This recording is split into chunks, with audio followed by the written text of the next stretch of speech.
In the cartoon collage project, we will be using line, texture, shape, color, and value in the same project. This is an example of the one that I'll be doing to demonstrate this project for you. For this project, you'll be making drawings of several different cartoon characters. It'll be good practice for looking at something and drawing what you see. The next thing you're going to do is you're going to color these and you're going to shade them.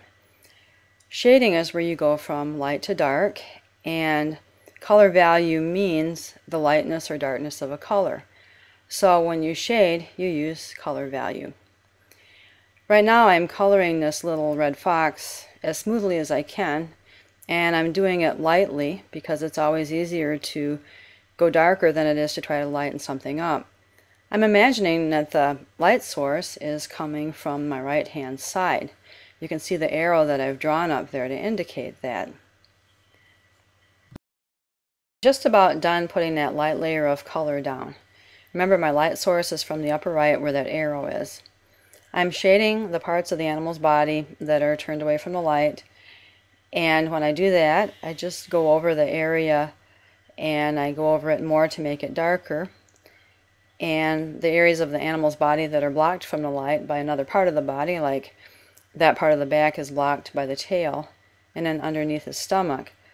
And then I go over it lighter as I work my way up, and lighter yet. And on his leg here, where it's turned away from the light, I start on the area that's farthest away from the light and darken it up. Then I go over it a little bit less. What I want is a gradual change. So I start out darker, and then I just gradually work lighter and lighter until I blend it into the color that I've already put down as the lightest color. And I try to imagine all the parts of the body and how the light is going to be hitting them if this was an actual three-dimensional fox standing in front of like the sun or another light source. This whole leg would be pretty much in the shadow of the rest of his body, and this side of his ear. But remember, what you're looking for is a gradual change from light to dark.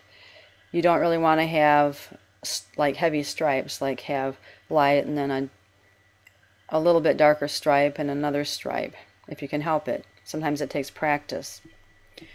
When you're shading white areas, you use a gray to shade, because if you looked at a white object that's in the light, then you would see that parts of it that aren't in the light would appear to be gray.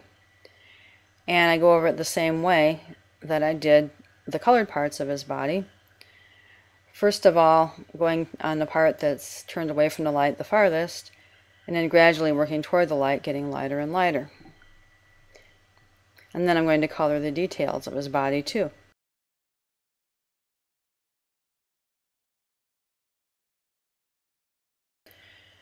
I got all my pictures ready before I actually started the collage. And these are some that I've already cut out and some I haven't cut out. You notice that I've shaded all of them. I didn't really worry about having a realistic color because they're just cartoon characters and this is supposed to be fun. I'm going to have a 12 by 18 piece of white paper that I'm dividing into at least 6 sections. I'm making thumbnail sketches right now to decide how I want to divide this. A thumbnail sketch is just a small sketch that allows me to try out many different arrangements without really using up a lot of time and materials to do it, so that hopefully I can arrive at something that I really like, and when I do my final project I won't end up doing it over. There's a lot of different ways to divide the paper into spaces, and this is a really good way to try out a lot of different ones with really not very much time at all. I used curved lines for one of them, and I used straight lines and rectangular spaces for another one. And now I'm going to use some diagonal lines like this. And there's a lot of other ways I could do this. Alright, once I've decided on what I want to do, then I have my 12 by 18 piece of paper, and I'm going to use my drawing tool to divide that into the 6 spaces. If you want to do more than 6 spaces, you can. That would give you a chance to incorporate more textures and more colors into your project, and it might actually be more fun. There's my 6 spaces. 3 of your spaces are going to have color values and shading, and the other 3 of your spaces are going to have patterns or textures. And I'm writing P or V in each one of my spaces to indicate which one I've planned to use. I'm going to have them alternating so I don't have a bunch of colors just next to each other and then a bunch of textures next to each other. I want there to be some contrast. I've started already, and now I'm working on one of my spaces where I'm going to have shading. Now, part of the requirements of this project is that you're going to get a lot of practice shading from dark to light. And so I'm going to be coloring this one orange, and I'm starting out on this side going darker by going over it more, and as I want to move toward the lighter area I go over it not as much. And it's good to go over it as smoothly as you can. It makes a lot smoother shading and value gradation than if you scribbled.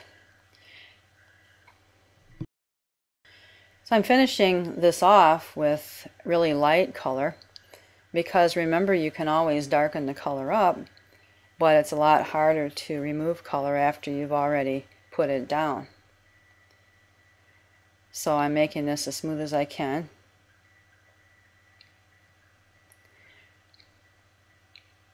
Okay, now I'm going to go back over here and I'm going to darken up the part that I want darker, the darkest value.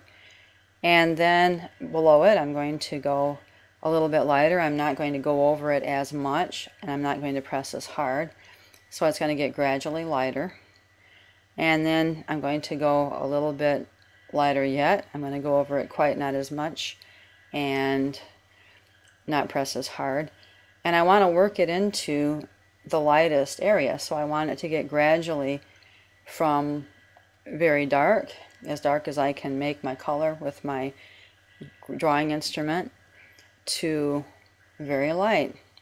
And you can always go in and darken up your darker areas more if you want them darker, and then just gradually work it into your lighter areas to smooth it out like I'm doing here.